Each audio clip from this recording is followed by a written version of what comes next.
Marvel just released a Spider-Man Brand New Day trailer.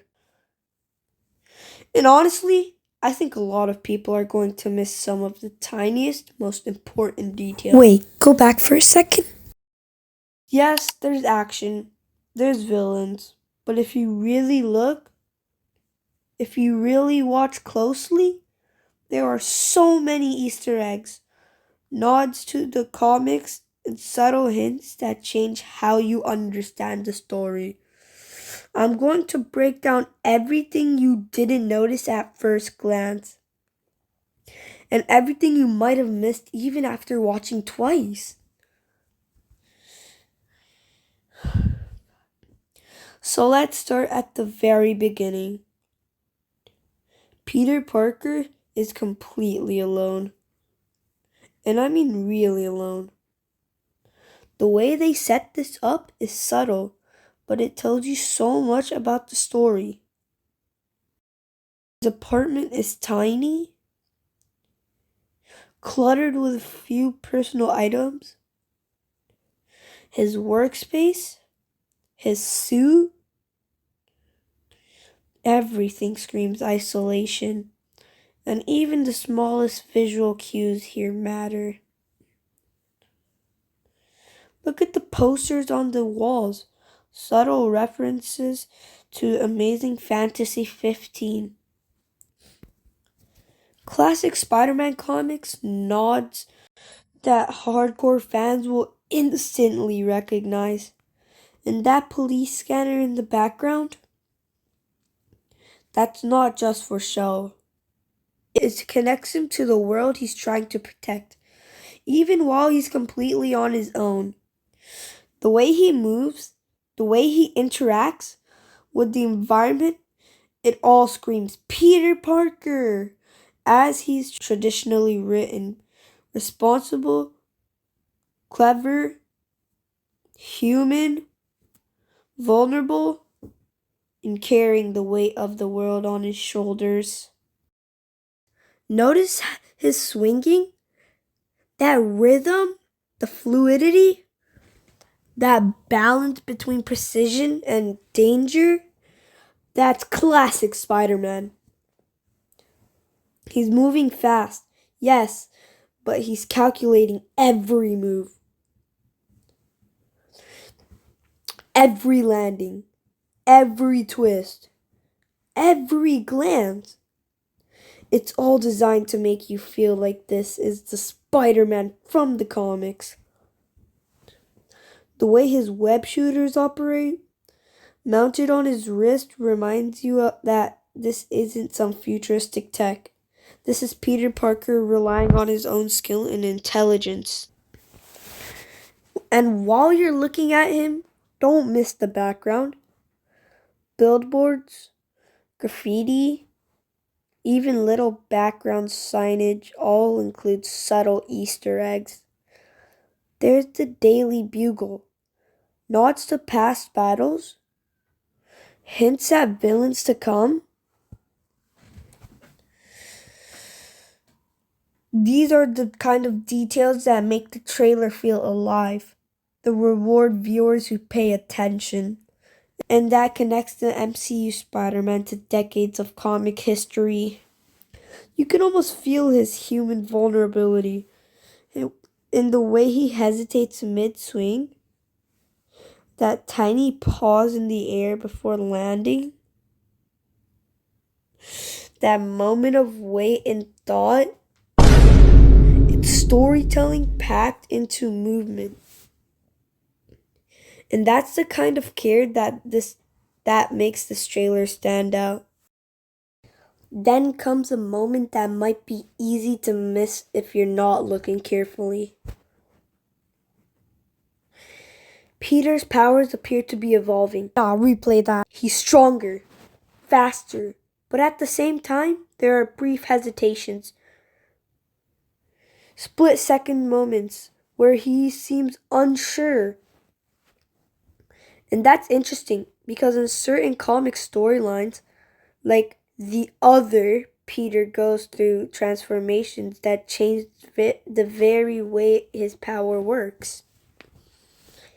Notice the small gestures, how he moves his hands, how he positions his body during fights, how he reacts to threats.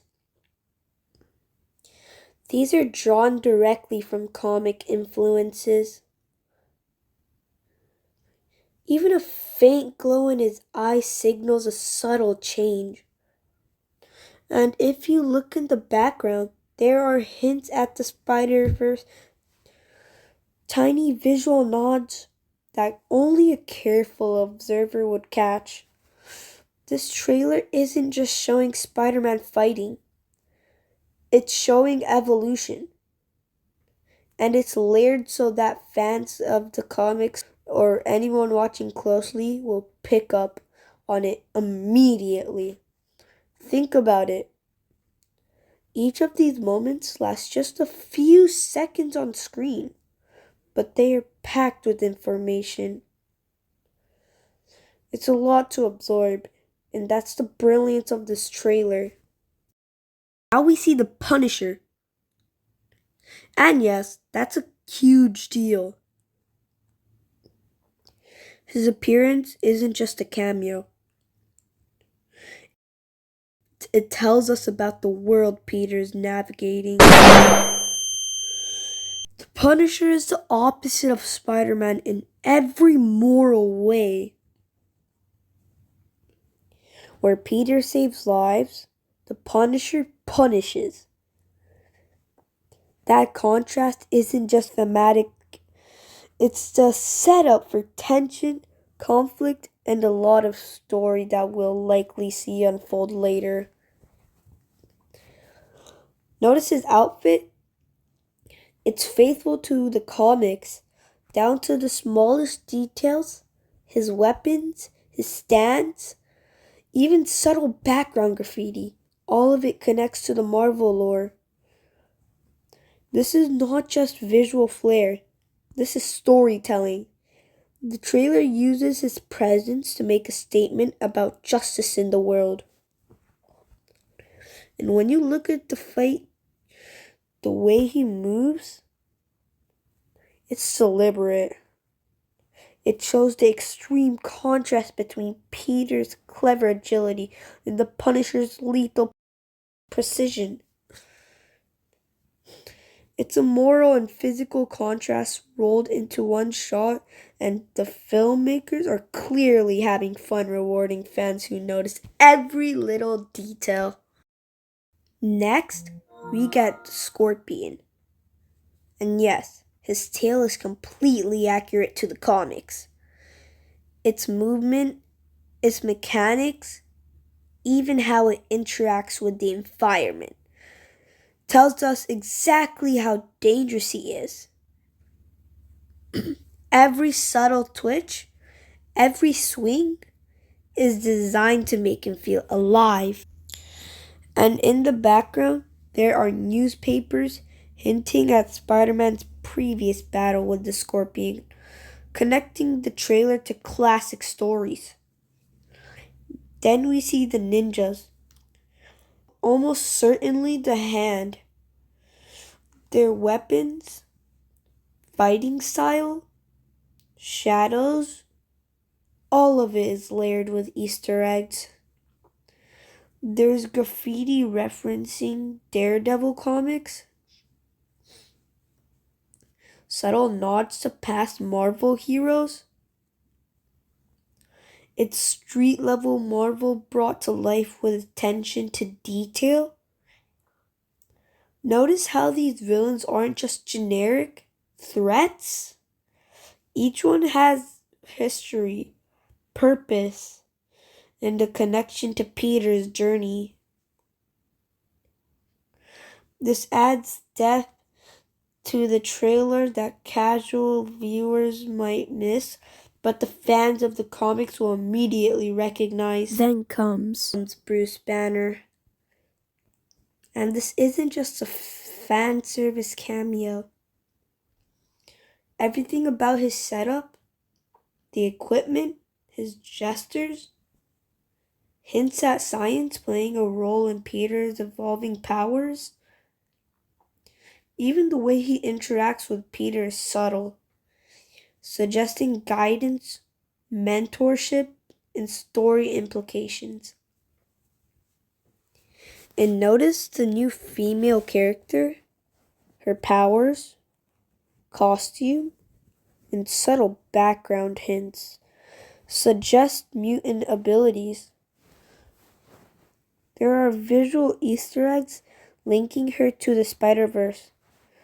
This might indicate future multiverse integration or connects to X-Men properties.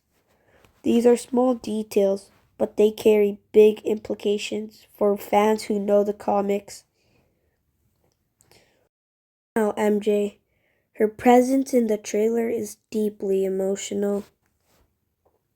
She's moved on. Peter's not just facing villains, he's facing personal stakes. The background cityscape and newspaper clippings hint at Peter's absence and the consequences of his actions. This isn't just a superhero movie. It's a human story. And that emotional weight adds richness to the trailer, making it more than just action. Peter's suit here is simple, functional, classic. No flashy tech, no AI assistance, just skill, intelligence.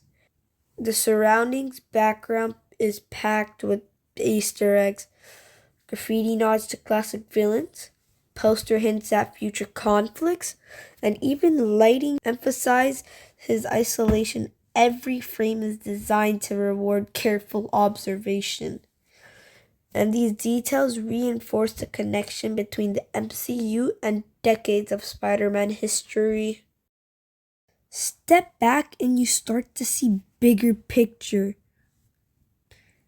Villains, powers, backgrounds, emotional stakes, they all tie together. Peter's moral challenges, evolving powers, and personal loss create a layered story. And tiny Easter eggs hint at future multiverse connections that we might see later. Every detail, no matter how small, matters. Did you catch the newspaper references? The hidden Spider-Verse logos? All the subtle nods to past comic storylines? All of this builds a richer, more connected Spider-Man experience than most people will notice on a casual watch. So what do you think? Did you notice all the Easter eggs I mentioned? Which details blew your mind the most? Drop a comment below. I want to hear what you saw. Think. Did you notice all the Easter eggs I mentioned? Which details blew your mind the most? Drop a comment below. I want to hear what you saw. If you enjoyed this breakdown, make sure to like, subscribe, and hit the bell for more Spider-Man and MCU deep dives. There's a lot more to explore, and this trailer proves that Spider-Man's world is bigger, deeper, and more connected than ever. Thanks for watching, and I'll see you in the next video.